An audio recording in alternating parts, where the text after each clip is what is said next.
السلام عليكم يا سنة تانية، ازيكم عاملين ايه؟ النهاردة الدرس بتاع النهاردة سهل جدا، هنعرفه مع بعض وهنعرف معلومات جديدة. الدرس بتاع النهاردة اسمه الاتجاهات الأصلية. قبل ما نخش في الدرس عايزين نعرف يعني ايه كلمة اتجاه. دلوقتي بصوا، عندنا ترابيزة وعندنا 4 كور ملونين.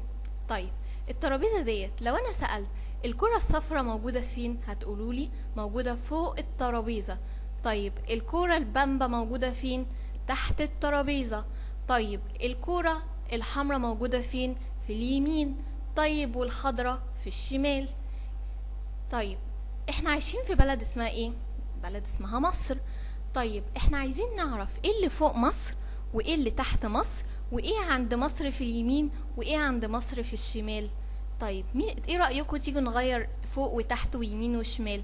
اتفقنا؟ اتفقنا، ماشي. فوق هنقول عليها شمال، وتحت الجنوب، واليمين الشرق، والشمال الغرب. يبقى احنا عندنا كام اتجاه اصلي؟ 4 اتجاهات اصلية: شمال، جنوب، شرق، غرب. فهمتوا يعني ايه اتجاه يا سنة تانية؟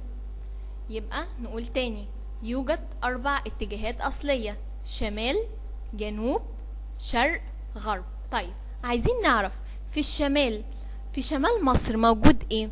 هنلاقي ان في شمال مصر بيقع البحر المتوسط. في شمال مصر موجود ايه؟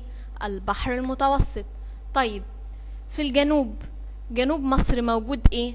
موجود دولة السودان. موجود دولة ايه؟ السودان. يقول لي يعني ايه ميس دولة السودان؟ هقول لك هو احنا مش عايشين في دولة اسمها مصر؟ تقول لي اه. هقول لك طب السودان دي زيها زي مصر، فيها مدارس، فيها بيوت، فيها ناس عايشين. عارفين الناس اللي بيبقى لون بشرتهم وشهم دولت ولون جسمهم اسمر قوي دولت؟ هم دولت اللي بيبقوا عايشين في دولة السودان. يبقى السودان موجودة فين؟ في جنوب مصر. طيب في الشرق موجود ايه؟ قال لي في الشرق موجود البحر الأحمر. طيب وفي الغرب قال لي موجود دولة ليبيا، ودولة ليبيا زيها زي دولة السودان كده، وزيها زي دولة مصر، فيها ناس وفيها بيوت وفيها مدارس وفيها مصانع وفيها حاجات كتير. يبقى عندنا 4 اتجاهات أصلية: شمال، جنوب، شرق، غرب. في الشمال موجود البحر المتوسط، في الجنوب دولة السودان، وفي الشرق البحر الأحمر، وفي الغرب دولة ليبيا. طيب تعالوا كده نحل مع بعض شوية حاجات. لو جه سؤال قال لي اختار الإجابة الصحيحة من بين القوسين، يعني ايه؟ هيجيب لي سؤال وعندي كلمتين، هختار منهم كلمة واحدة صح. بيقول لي البحر المتوسط موجود في جنوب ولا في شمال مصر؟ البحر المتوسط موجود في الشمال ولا في الجنوب؟ في الشمال مصر. طيب تاني حاجة، تقع دولة ليبيا في غرب ولا في جنوب مصر؟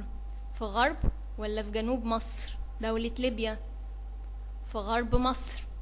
طيب يقع البحر الأحمر في شمال مصر ولا في شرق مصر؟ فين؟ في شرق مصر. بكده انتهى درس الاتجاهات الأصلية، ونشوفكم إن شاء الله الدرس التاني.